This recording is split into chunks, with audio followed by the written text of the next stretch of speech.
hutan digantikan oleh monokultur seperti akasia atau sawit, sistem pengetahuan lokal runtuh. Polemiknya adalah, apakah pertumbuhan ekonomi melalui HTI sebanding dengan musnahnya sebuah peradaban budaya yang tidak bisa dipulihkan? Polemik ini pada akhirnya bermuara pada satu pertanyaan etis. Bisakah kemajuan ekonomi dicapai tanpa harus menumbalkan kekayaan budaya asli sebuah bangsa?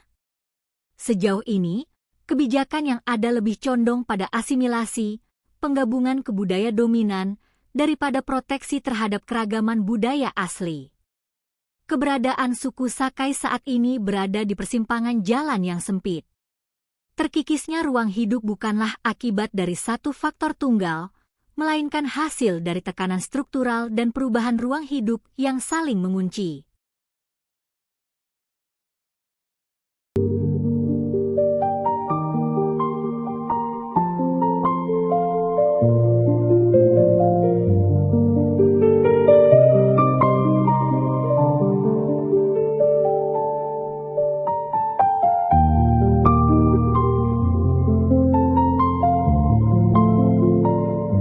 Masyarakat Sakai pada dasarnya bukanlah masyarakat materialis ya. Mereka hidup dengan memanfaatkan sumber daya alam itu hanya untuk kebutuhan hidup mereka saja, tidak berorientasi kepada pasar di mana menghasilkan uang yang banyak. Kenapa? Karena bagi mereka hidup itu bukan hanya untuk sekedar makan, tetapi hutan, tanah, dan sungai sebagai kawasan ulayat mereka itu adalah sumber kenyamanan bagi mereka. Itu adalah rumah. Hutan tanah itu adalah rumah. Hutan tanah adalah ibu yang menyayangi mereka, dan dengan keberadaan hutan dan tanah adat yang mereka miliki itu, hidup mereka menjadi bermakna. Nah, dalam perkembangannya ketika hutan dan tanah itu sudah beralih fungsi, tidak lagi menjadi kawasan ulayat mereka, tidak lagi bisa mereka akses sebagai sumber kehidupan mereka, di kalangan generasi muda, Sakai mulai mengalami pergeseran makna nilai. Dari nilai-nilai yang bersifat non-material itu bergeser kepada nilai-nilai material, di mana mereka mulai diperkenalkan secara tidak langsung karena adanya proses beradaptasi dan berinteraksi dengan masyarakat baru tentang uang. Maka terjadilah proses di mana mereka tidak lagi melihat hutan dan tanah sebagai sumber kehidupan yang bersifat non-material, tetapi lebih memandangnya sebagai sumber material berupa nilai yang bisa diuangkan. Nah, hal ini sedikit banyaknya juga dipengaruhi oleh melemahnya eksistensi adat mereka, terutamanya pengaruh para pemimpin atau batin yang tidak lagi powerful bisa mengontrol kehidupan anggota komunitas mereka.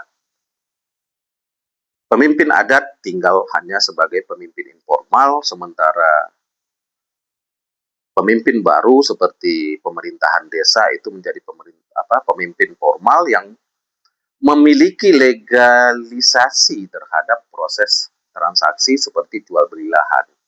Padahal sebelumnya masyarakat Sakai itu tidak mengenal istilah itu. Bahkan bagi masyarakat Sakai, ketika ada pendatang yang memerlukan kehidupan, mereka tidak menjualnya dulu, tetapi mereka memberinya.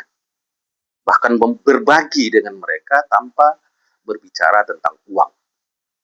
Nah, ini adalah salah satu bentuk pergeseran nilai dari nilai yang bersifat material dan non-material tinggal lebih menonjol kepada nilai-nilai material yang berorientasi kepada kebendaan seperti uang, harta benda, dan segala macamnya.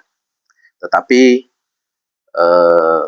bersamaan dengan itu ketika kita turun ke lapangan, ketika kita bertanya kepada mereka, terutama generasi tua, ternyata nilai-nilai material itu tidak memberikan mereka rasa nyaman sebagaimana kehidupan mereka di masa lalu. Bahkan ketika ditanya memilih mana yang akan dipilih ketika kehidupan hari ini yang dibandingkan dengan kehidupan masa lalu, mereka akan mengatakan bahwa kehidupan masa lalu itu jauh lebih menyenangkan, jauh lebih membahagiakan. Sistem kerja tradisional Sakai berbasis pada ritme alam dan kebutuhan subsistensi. Jadi bekerja secukupnya untuk hari ini, lalu beristirahat. Begitu terus secara berulang-ulang. Nah, di mata negara dan korporasi atau corporate, etos ini sering disalahpahami. Menganggap sebuah kemalasan atau menganggap ketiadaan ambisi. Masuknya ekonomi pasar memaksa mereka mengadopsi etos kerja industrial, seperti disiplin kerja, kemudian target harian, dan kompetisi individu.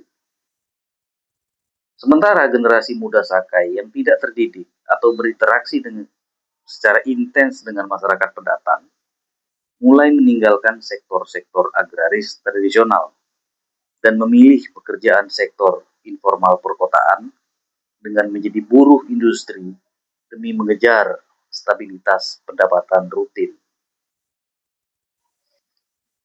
Beberapa program bantuan pemerintah yang bersifat top-down dan karitatif, charity-based, tanpa penguatan kapasitas jangka panjang, kadang-kadang dapat berpotensi menumbuhkan ketergantungan struktural. Generasi muda menghadapi dilema identitas. Di satu sisi mereka ingin melebur dalam arus modernitas, namun di sisi lain kondisi kemiskinan struktural membuat mereka kerap diposisikan sebagai objek penerima bantuan. Nah, ini akan mengikis inisiatif kemandirian ekonomi mereka itu sendiri.